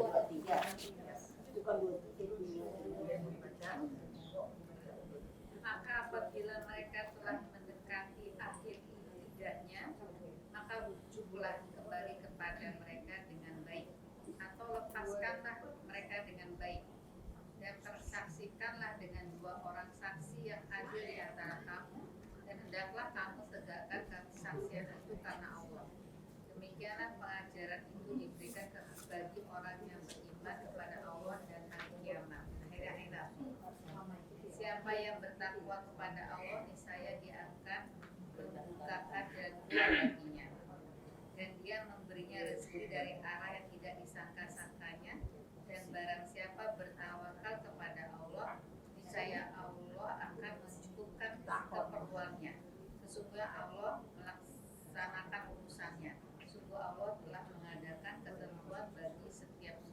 Ini tentang apa nih, Bu? Tentang kemelut rumah tangga. Ya, Bu, ini untuk siapa ini? Suami istri. Karena ini untuk kemelut rumah tangga. Kalau ada masalah dalam rumah tangga, kamu jangan sampai lepas dari Allah. Kan? Nanti kamu merana, ya Bu, kamu akan mengalami derita. Maka barang siapa yang bertakwa kepada Allah, pasti ada jalan keluarnya. Dan siapa yang yakin kepada Allah, pasti Allah akan cukupkan. Ya Bu, subhanallah itu. Makanya dalam hidup ini, Bu, jangan pernah terputus sama Allah. Kan? Karena itu akan ada jaminan dari Allah, ada jalan keluarnya. Ya, ini kalau bukannya cerita bisa nangis semua ini. Makanya ibu sekalian, itu ayat itu luar biasa loh, Bu. Dan itu yang dialami oleh Hajar bersama putranya yang masih orok itu kan. Ditinggalkan oleh suaminya. Coba kalau dipakai bahasa sekarang, kok tega itu suami ninggalkan anak sama istri masih orok untuk menuju istri yang pertama yang ada di Palestina. Kalau pakai bahasa manusia, nanti bisa dolim sama para nabi itu ya. Tapi itu perintah Allah. Dan itu pelajaran buat kita semuanya. Suami bukan segala-galanya, Ibu. Ibu, tapi Allah lah segala-galanya. Bukan? Subhanallah. Nah itu nanti setiap tahun Nabi Ibrahim datang itu. Kunjungin siapa? Ismail. Sampai ketika umur 12 tahun. 12 tahun itu waktu disembelih itu 12 tahun. Dan jangan lupa Ibnu Katsir menyebutkan pada waktu Nabi Ibrahim berdoa minta anak, kemudian dikabulkan dikasih apa? Ismail. Itu Nabi Ibrahim umur berapa, Bu? 86 tahun. Udah tua, Ibu. 86 tahun. Kalau Ibu sekarang mau nikah sama bapak-bapak umur 86 tahun itu gimana, Ibu? Mau mati mau nikah. Ya, Bu. Dan waktu Nabi Ibrahim menyembelih siapa namanya? Nabi Ismail, beliau umur 99 tahun. Ya. 12 tahun. Pada waktu dilaksanakan penyembelihan itu umur 12 tahun. Itu kan istrinya lucu-lucunya apa namanya? SMP dia kan. Ya, gagah-gagahnya anak segitu kan. Tapi lihat itu pernyataan Nabi Ismail. Aku mimpi diperintahkan oleh Allah menyembelih kamu. Dan mimpinya para nabi pasti benar. Mimpi kita banyak hiasan bunga-bunga tidur, Bu ya. Jangan lupa mimpi dari 3, Ibu. Mimpi yang benar datang dari Allah. Mimpi yang buruk datang dari setan. Jadi kalau Ibu tidur mimpi diterkam apa namanya? Harimau atau diserang ular, itu semua dari setan semua itu. Kalau mimpi buruk datang dari apa? Setan. Maka ketika bangun noleh ke kiri, a'udzubillahi minasyaitonirrajim, bila gitu, Bu, apa namanya? Namanya tafat. Itu insya Allah tidak terjadi apa-apa. Tapi kalau mimpi baik itu datang dari Allah, jangan sampai menceritakan ke sembarang orang. Ya, karena bisa terjadi, Bu. Nah, mimpi yang ketiga, bunga tidur. Ibu lagi mau bisnis, jual beli rumah, jual beli tanah. Udah mau laku nih, Ibu tidur. Terus mimpi ada orang mau beli harga mahal, Ibu udah apa namanya membayangkan untung sekian. Wah, saya mimpi bener ini bakal dapat untung. Itu hanya hiasan hidup. Nah, nggak kecewa tapi maksudnya belum terjadi. Ya, belum tentu terjadi. Namanya apa? Hiasan mimpi kayak gitu, Bu. Jadi kalau mimpi, Ibu mimpi minum susu mamanya, itu tandanya Ibu akan dapat ilmu banyak itu. Ya. Jadi ada namanya takbirul ahlam, itu metode menakwilkan mimpi, itu ada ilmunya, Ibu. Ya. Boleh, memang ada ilmunya itu, Bu. Ya, dulu namanya seorang ulama tabi'in namanya Muhammad bin Sirin, itu pakar dalam mimpi. Dan itu Nabi Muhammad banyak, Bu. Menakwilkan mimpi-mimpi orang itu banyak sekali. Itu jadi ilmu sendiri, Bu. Muhammad bin Sirin. Nah, kemudian apa tadi Nabi Ismail mengatakan, ditanya, kata Nabi Ibrahim, mimpi untuk menyembelih kamu. Dan mimpinya Nabi itu pasti benar. Tapi apa sikap Nabi Ismail? Jalankan perintah Allah itu, wahai ayahku, engkau akan temukan aku menjadi orang sabar. Dan dijalankan betul Nabi Ibrahim. Anak itu dibawa, direbahkan, Bu, watalau lil jabir itu udah begini, Bu. Pisau dan lehernya, Bu. Ya. Tapi Allah tidak mungkin mencelakakan hambanya. Itu keyakinan para nabi itu seperti itu. Ya, kita itu duit di tangan aja masih belum tentu. Belum tentu rapat ini, belum tentu nggak lepas nih, Bu, ya kan? Makanya keyakinan kita kepada Allah harus kita kuatkan betul, Ibu. Ini sudah di leher, Lele. Tapi karena menunjukkan kesungguhan Ibrahim, Allah ganti dengan apa? Dengan kambing itu. Ya. Jadi, Ibu sekalian, itu menunjukkan betapa bahwa Nabi itu yakin Allah nggak mungkin mencelakakan hambanya. Ya. Itu kan secara zahir seakan-akan apa? Seorang bapak akan mencelakakan apa? Anaknya. Karena itu perintah Allah dijalankan, tapi jadilah sunnah yang dijalankan oleh seluruh umat Islam hari ini. Ya. Nah, barakallahu ini menunjukkan dan Nabi tidak dengan kambing, Bu, dengan apa, Bu? 100 onta. Itu pada waktu apa? Haji Wada, beliau menyiapkan 100 onta, beliau nyembelih sendiri berapa? 63. Selebihnya dilaksanakan oleh siapa? Ali bin Abi Thalib radhiyallahu anhu. Jadi itu gambaran, Bu, ya. Ini adalah bentuk pengorbanan yang khusus. Sementara bentuk pengorbanan yang umum itu lebih luas lagi, Bu. Ya. Ibu melahirkan anak dengan susah payah, itu pengorbanan apa itu? Khusus atau umum itu, Bu? Umum. Khusus itu maksudnya ada ketentuan syariatnya. Seperti ibu menyembelih kambing, sapi, onta, itu ada ketetapannya. Termasuk ibu haji. Coba lihat surat Al-An'am 162, itu khusus itu, Bu. Ya, qul inna salati wa nusuki wa mahyaya wa mamati lillahi rabbil alamin. Ya, ketetapan nusuk. Ya, nusuk itu bentuk pengorbanan ketika ibu melaksanakan ibadah haji. 162. Al-An'am 162.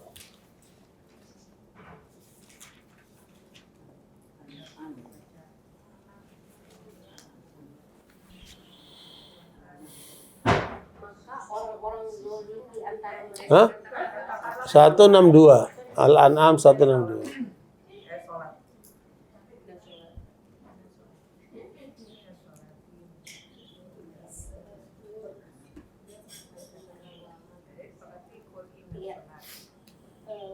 Katakanlah Muhammad, sesungguhnya sholatku, ibadahku, hidupku, dan matiku hanyalah untuk Allah. Ini ibadah apa nih, Bu?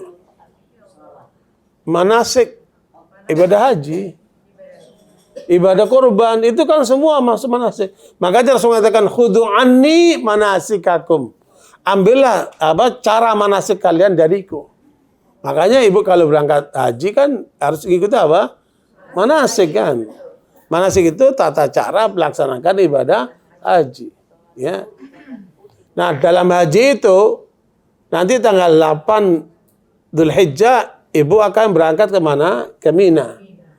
Nah, di Mina itu ibu akan sholat 5 waktu. Zuhur, asar, masing-masing dikosor dengan waktunya. Kemudian maghrib, isya, subuh. Kan? Habis itu ibu akan berangkat menuju ke Arafah. Tanggal 9 Dzulhijjah. Wukuf dari mulai zuhur sampai maghrib. Kemudian dari maghrib meninggalkan ke Muzdalifah. Menuju Muzdalifah. Ibu tahu, dari mulai Mina, ibu sudah bisa melihat perbedaan orang. Ini orang mampu, ini tidak mampu. Yang mampu di tenda-tenda mewah, yang nggak mampu keleleran di depan-depan itu. Ya, Bu. Nanti di Mina, di Arafah, ibu masih melihat orang-orang kaya itu pakai tenda-tenda yang wah-wah itu. Tapi banyak orang-orang nggak mampu gelandangan nanti di mana, di gunung-gunung, di jalan-jalan, di apa itu kan. Tapi ketika Muzdalifah sudah tidak bisa membedakan mana kaya miskin. Semua berada di bawah kolong langit. Ya, Bu. Subhanallah. Nanti lewat malam ada yang kemudian lempar jumroh, Ada juga yang ifadah ke mana? Ke Mekah. Ya Bu. Nah, pada hari berikutnya itulah hari yang terbaik. Kemudian pada tanggal 10 itu 10 Dzulhijjah itulah hari terbaik di sisi Allah SWT. Kemudian setelah lempar jumroh atau kemudian ifadah, cukur rambut, baru motong hewan, ya kan? Yang tamattu itu kan motong hadiyu kan? Nah, barakallahu sekalian. Makanya pada hari berikutnya itu melempar jumrah. Untuk apa itu, Bu? Melempar setan. Itu setan ya. Pengalaman Nabi Ibrahim itu melempar setan. Maknanya setan harus dilempar, jangan dirangkul. Ini banyak setannya dirangkul, nggak dilempar. Nah, barakallahu itu semua pelajaran semua, Ibu. Dalam haji itu luar biasa. Ya. Makanya kalau orang berangkat haji, bukan hanya ritualitas saja, dia akan pulang dengan semangat perjuangan yang luar biasa. Makanya Ibu lihat, cara Islam ini dahsyat. Setiap hari diajarkan sholat 5 waktu. Setiap Jumat itu nanti Jumatan. Setiap tahun puasa Ramadan sebulan. Seumur hidup haji sekali. Ya Bu, itulah konferensi internasional umat Islam waktu haji. Cuma sekarang ini mana makna haji itu? Lebih banyak ritualitas saja. Haji tetap jalan, pembantaian di Gaza tetap jalan. Ya, harusnya itu kalau mereka itu pulang dari haji berangkat semua ke Gaza, selesai itu Yahudi itu, Bu. Ya. Tapi itulah sekarang haji itu lebih banyak ritualitas. Makanya makna perjuangannya itu. Tahu Ibu, kenapa kok sampai senegogronya itu tinggal di Mekah selama 7 bulan? Senegogronya ini orang Belanda, ngaku Muslim, namanya Abdul Ghaffar, dan menyaksikan semua perlawanan terhadap penjajah setelah mereka pulang dari haji. Jadi orang-orang pulang dari haji itu membawa semangat daya juang yang luar biasa. Akhirnya, makanya haji-haji itu ditandai oleh Belanda dengan diistilahkan nama haja atau haji. Supaya ditandai ini udah pernah haji nih. Jadi sekarang ibu-ibu nggak perlu Bu Haja ini, Pak Haji itu nggak perlu. Itu zaman Belanda. Supaya menandai ini udah pernah haji. Berarti sentuhan ke Mekahnya kuat. Ya, semangat juangnya pasti bagus, gitu.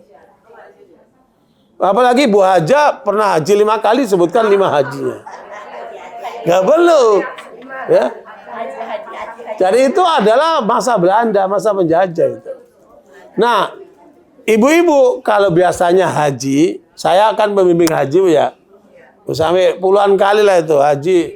Itu kalau udah selesai tawaf ifadah, selesai lempar jumrah sampai nafar tsani, ya Bu, hari ketiga Dzulhijjah, kan pulang udah mulai tinggal di hotel-hotel enak itu kan. Ya, udah belanja, udah sekian puluh hari, jamaah ibu-ibu biasanya, Pak Ustadz kapan pulang? Itu kan. Rindu ke kampungnya. Kalau haji plus rata-rata 23 hari. Tapi kalau haji reguler rata-rata 43 sampai 45 hari. Ya Bu. Itu ambillah rata-rata haji yang reguler itu. Udah 45 hari, itu sudah resah kapan pulang. Ya. Begitulah keadaan jamaah itu, Ibu.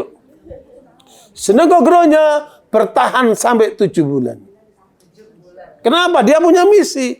Dia pantau ngapain itu jamaah haji itu.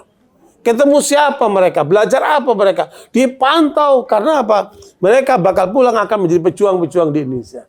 Melawan para penjajah. Jadi memang pulang haji itu daya juangnya harus meningkat. Gitu. Nah sekarang ini kurang pengertian haji itu. Makanya dikatakan Allah di itu bahwa sholatku, ibadah kurbanku, mati dan hidupku untuk Allah. Harusnya itu yang tertanam di dalam diri jamaah haji itu. Makanya ukuran haji yang mabrur kalau dia pulang menjadi manusia lebih baik dari sebelumnya. Kalau sama berarti hajinya ada masalah. Ya Bu, kalau pulang dia lebih baik daripada sebelumnya, itu pertandanya mabrur. Ya. Nah, barakallahu fikum sekalian, ini adalah bentuk, makanya Ibu lihat, Tidak ada dalam ibadah itu pengorbanan seperti haji. Untuk masyarakat umum ya. Apa yang ibu dapatkan? Dia korbankan tempat tinggalnya, kampung halamannya. Dia tinggalkan keluarganya. Dia tinggalkan pekerjaannya. Dan dia siap dengan segala resiko waktu haji. Ya, di atas pesawatnya jatuh, kemudian di jalanan mungkin ada mengalami suatu kecelakaan atau apa. Dia siap semuanya itu. Labbaik Allahumma labbaik. Labbaik la syarika laka labbaik. Innal hamda wan ni'mata laka wal mulk la syarika. Yang ada di benaknya, aku memenuhi panggilanmu ya Allah. Apapun itu jadi aku serahkan kepadamu ya Allah. Makanya jamaah haji itu pengorbanannya nomor 1. Kenapa ibu? Kenapa? Kalau ibu sholat pengorbanannya tubuhnya saja. Kalau ibu zakat pengorbanannya harta. Haji itu dua-duanya ada di dalam ibadah pengorbanan itu. Makanya jangan dikira haji itu leha-leha. Enggak. Ya, kemarin ada ibu-ibu nulis, saya bayar mahal, bintang 5 bagaimana begitu. Ternyata saya mengalami derita-derita yang luar biasa di luar yang saya perkirakan. Itulah haji. Setiap tahun ada masalahnya. Nah, tahun yang hari ini furodanya nggak dapat. Ya, padahal sudah menyiapkan harta seperti itu, ibu. Begitulah keadaannya. Semua kembali kepada takdir Allah SWT. Para kawan ibu sekalian, kembali kepada tema kita, ibu. Bagaimana nilai pengorbanan ini secara khusus kita laksanakan dalam melaksanakan ibadah haji. Termasuk apa, bu? Menyembelih hadiu. Masih apa, ibu? Masih debatable. Pemerintah Indonesia mengendaki pemotongan hadiu di Indonesia 220.000 jamaahnya yang sudah nggak haji itu, bu, kan pelaksanaan 240.000 lah itu. Ya, bu, untuk pelaksanaan hajinya tadinya di sini. Fatwa MUI sudah keluar duluan. Tidak sah melaksanakan pemotongan hadiu kecuali di Mekah. Adapun nanti dagingnya diwakil Indonesia nggak masalah. Tapi pelaksananya apa? Di Mekah. Nah, kemarin muncul lagi fatwa dari Mesir boleh melaksanakan pemotongan hadiu di negara masing-masing. Itu dari Mesir muncul itu. Tapi Indonesia belum bisa menetapkan karena sudah ada fatwa sebelumnya dari Mas Lama. Ini harus diralat dulu. Wallahu alam nanti tahun depan pelaksanaan hadiu semua kambingnya dikirim ke Indonesia, dilaksanakan di Indonesia. Wallahu alam. Sampai kemarin itu masih dilaksanakan di sana. Tinggal nanti apa? Dagingnya bisa dikirim ke Indonesia. Biasanya yang biasa nolak siapa, ibu? Pengiriman daging hadiu yang dilaksanakan di Mekah pernah dikirim ke Surabaya, ibu. Ketika terjadi peristiwa pembantaian umat Islam di Kalimantan Tengah, di mana dulu? Sampit. Dikirimlah daging dari Saudi itu untuk membantu mereka. Nyampe di Surabaya ditolak supaya dibalikin. Kenapa? Karena pedagang daging keberatan. Mafia apa? Daging keberatan. Dibalikin, bu. Kapal-kapal yang bawa daging itu. Ada kepentingan yang terganggu di situ ya. Wallahu alam. Makanya itu harus ada koordinasi antar negara itu. Baru bisa nyampe dengan mulus. Jadi ala kulli hal itu bentuk pengorbanan secara khusus. Sekarang kita bicara pengorbanan secara umum, ibu. Ya, ternyata ibu sekalian di dalam kita berislam ini nggak cukup hanya pengakuan, harus ada apa? Harus ada pengorbanan. Coba ibu lihat pada ayat perintah Allah pada ayat 119 surat At-Taubah. Ya ayyuhalladzina amanu taqullaha wa kunu ma'as shadiqin. Perintah Allah kepada orang bertakwa 119 surat At-Taubah. Wahai orang-orang yang beriman, bertakwalah kepada Allah dan bersamalah kamu dengan orang-orang yang benar. Tidak pantas bagi penduduk Madinah dan orang-orang. Cukup sampai situ ya. Bu, perhatikan, bu. Di dalam Al-Quran ada 90 ayat yang Allah khusus mengarahkan orang beriman. Di antaranya ayat ini, Bu. Berapa, Bu? 90 ayat. 90 ayat Allah memerintahkan kepada orang beriman. Kalau ada perintah Allah, pasti ada dua kemungkinan. Perintah yang harus dijalankan atau larangan yang harus ditinggalkan. Ya. Ada 90 ayat dalam Al-Quran yang Allah mengarahkan orang beriman. Orang kafir nggak diarahkan sama Allah. Orang beriman yang diarahkan oleh Allah. Untuk mencapai dua hal. Ya. Dan 90 ayat itu diterangkan panjang lebar oleh Syekh Abu Bakar Al-Jazairi di dalam kitabnya Nida'at li Ahlil Iman. Seruan untuk orang beriman. Ya. Itu diterangkan panjang lebar. Nah, itu isinya ada dua, Ibu. Ketika Allah mengatakan, ya ayyuhalladzina amanu, Ibnu Asy'ad mengatakan, kalau kamu membaca ya ayyuhalladzina amanu, maka perhatikan Allah sedang bicara kepada Anda, wahai orang beriman. Berarti masing-masing kita harus apa? Memperhatikan itu. Karena ada dua hal. Ima perintah yang harus dijalankan, yang dalam perintah itu mengandung dua hal. Ya, Bu. Kenikmatan dan kebahagiaan. Setiap perintah yang Allah berikan kepada kita, bila kita menjalankannya, maka akan dapat, Bu, kenikmatan dan kebahagiaan. Termasuk Nabi Ibrahim diperintahkan untuk menyembelih anaknya itu. Yang kemudian hasilnya apa? Menjadi panduan bagi umat Islam untuk berkorban.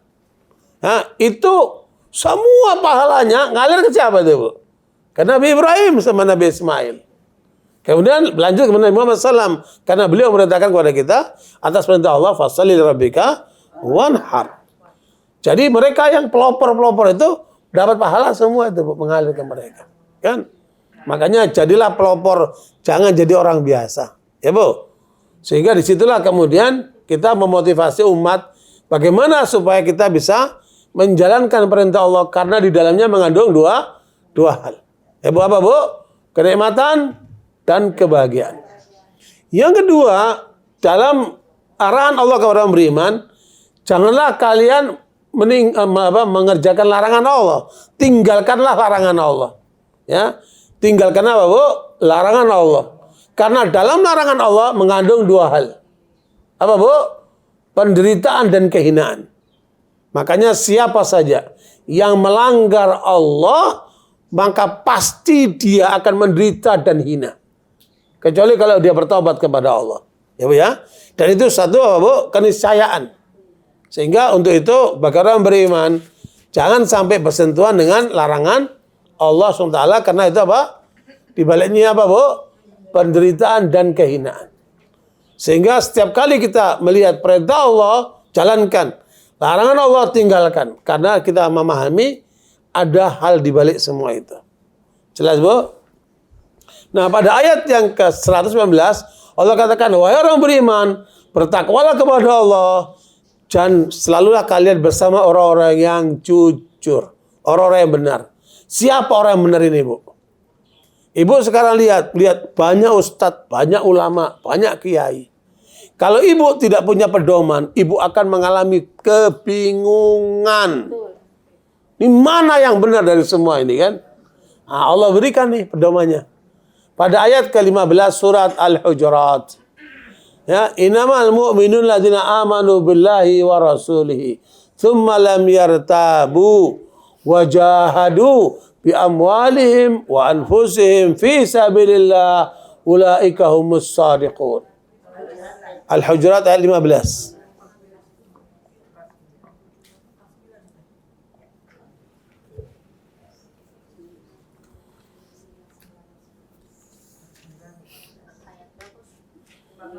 Ayat 15 surat Al-Hujurat ayat 15.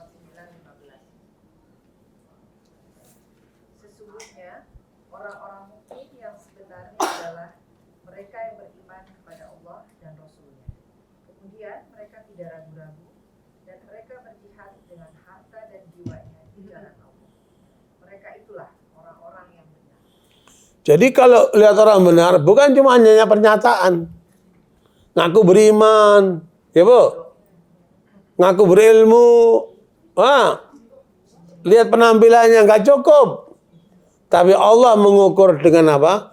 Sebesar apa dia berkorban dengan harta dan jiwanya di jalan Allah. Ya, itulah orang-orang yang benar. Jadi ukurannya, ibu nggak bisa lihat imannya orang itu seperti apa. Kan? Ilmunya orang itu seperti apa. Tapi kita bisa lihat dari mana? Sebesar apa pengorbanan dia dengan harta dan jiwanya di jalan Allah. Baru kita bisa menilai orang itu. Makanya ayat ini, Bu, menjadi pedoman bagi pendidikan umat Islam. Bu. Imam Az-Zahabi mengatakan, ya, ukuran pendidikan anak-anak Muslim itu harus mengikuti petunjuk ayat ini. Apa, Ibu? Dia siap berkorban selain keimanan, ya. Itu berkorban dengan harta. Dan itu adalah bentuk pengorbanan yang paling ringan. Maknanya apa, Bu? Harus dermawan. Anak-anak kita, keluarga kita, harus kita latih dermawan, Ibu. Ya, sebab kalau ibu punya anak pelit atau suami pelit, nah, berarti dia tidak memenuhi kriteria ini. Ya. Aneh ustadz nyuruh orang untuk sedekah, tapi dia nggak sedekah. Ya. Aneh kalau kemudian seorang ulama menyuruh orang berkorban, tapi dia nggak mau berkorban. Aneh. Ya. Makanya yang pertama adalah pendidikan anak-anak kita, outputnya harus jadi anak-anak dermawan. Dan itu batas minimal, Ibu. Menjadikan seorang itu apa, Bu? Dermawan. Maknanya apa? Dia berkorban dengan apa? Dengan hartanya.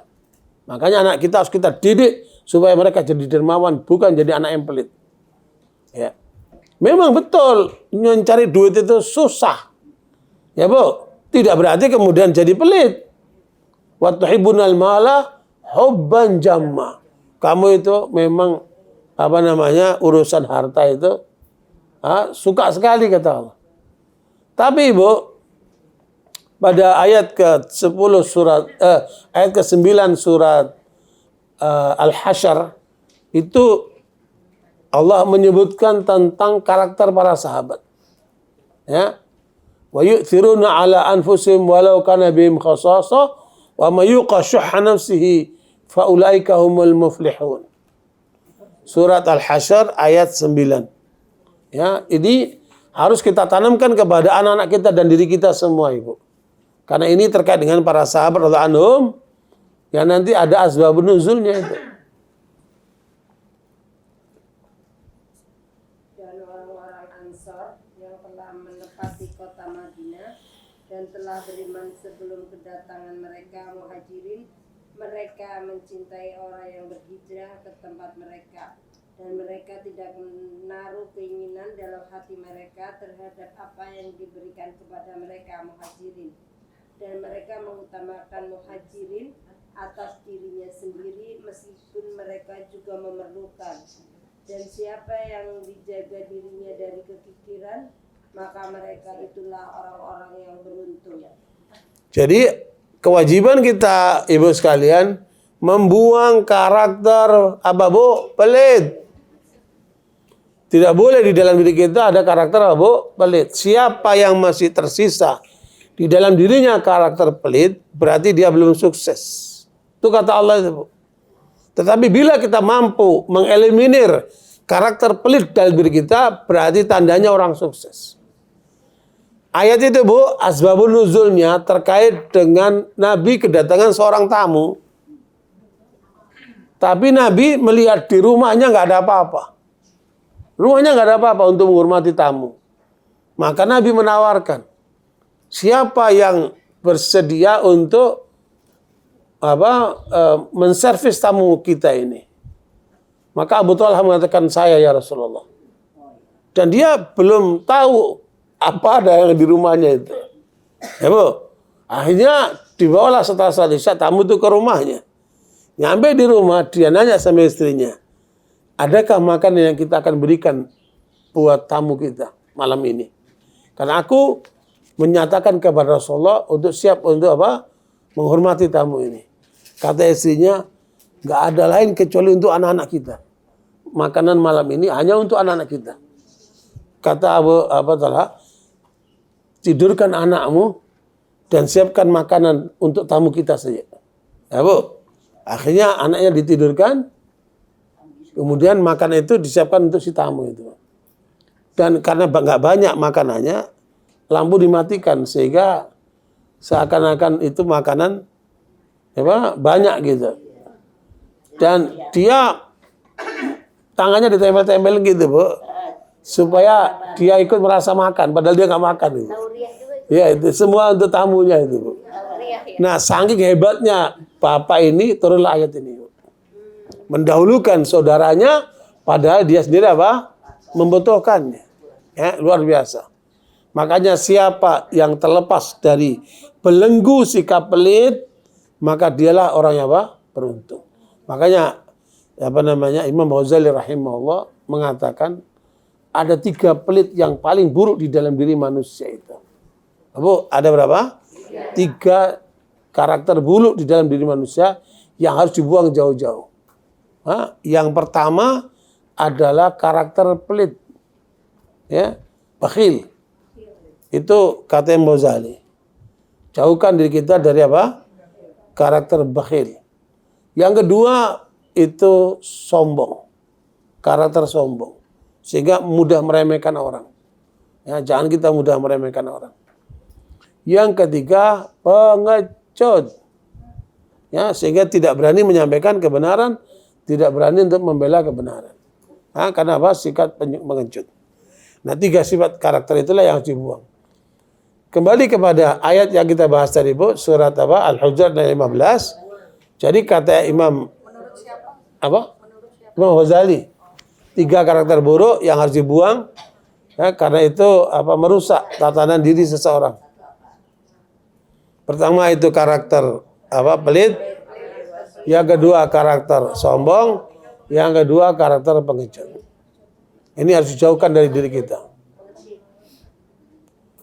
Nah, kembali kepada ayat yang 15 kita bahas tadi, Bu. Kata Imam Az-Zahabi rahimahullah bahwa pendidikan umat Islam outputnya harus melahirkan anak-anak yang dermawan.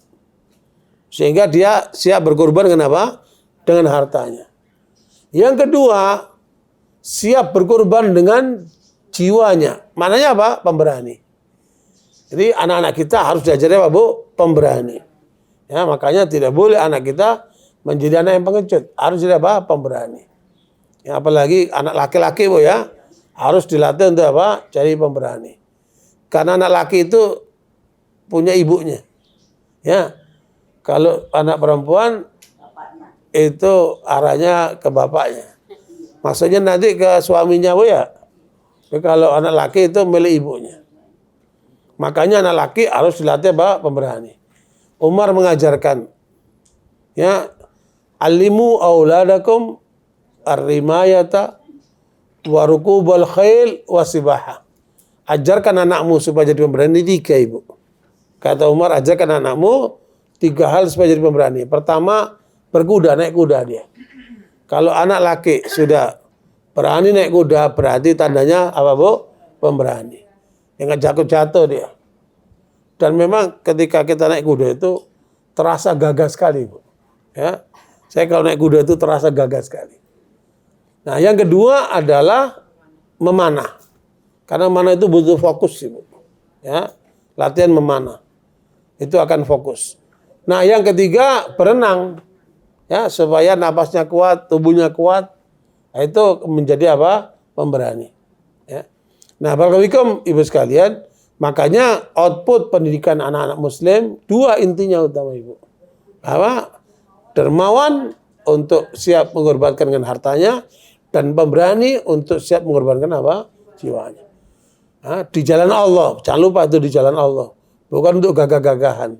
Ya, tapi di jalan Allah. Maka itulah akan menjadikan anak itu kategori anak yang benar. Ya. Makanya benar itu artinya dia Bu? Beriman, kemudian dermawan dan pemberani. Ya, benar itu 3 kategorinya.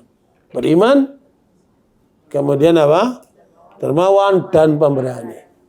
Kalau kita mempunyai sekolahan atau anak-anak kita sekolahkan, Ibu lihat outputnya 3 ini, Bu. Kalau anak-anak yang kita didik itu menjadi anak yang beriman, dermawan dan pemberani, berarti kita sukses mendidik anak itu.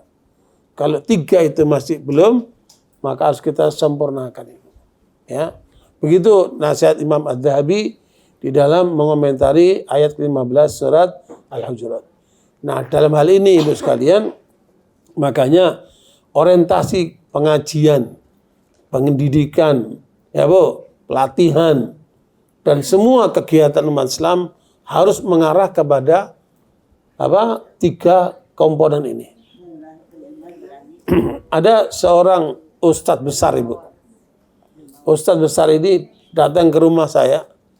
Dia mengeluhkan, saya udah ngajari umat ini puluhan kitab. Tapi saya bingung mau dibawa kemana umat ini. Nah, kemudian saya tanya sama dia, antum melihat seorang kiai, ulama, ustadz itu benar, ukurannya apa? Dia terdiam, Ibu. Ya, maka kemudian saya bacakan ayat ini. Kalau kita belum bisa mempraktekkan ayat ini, berarti kita belum benar Islamnya. Ya Bu, kalau kita belum bisa menjalankan ayat ini, berarti belum benar Islam kita, Ibu. Ya, makanya imannya harus teguh, kemudian kedermawanannya sudah teruji, dan keberaniannya pun sudah terbukti. Nah, itu baru Bu?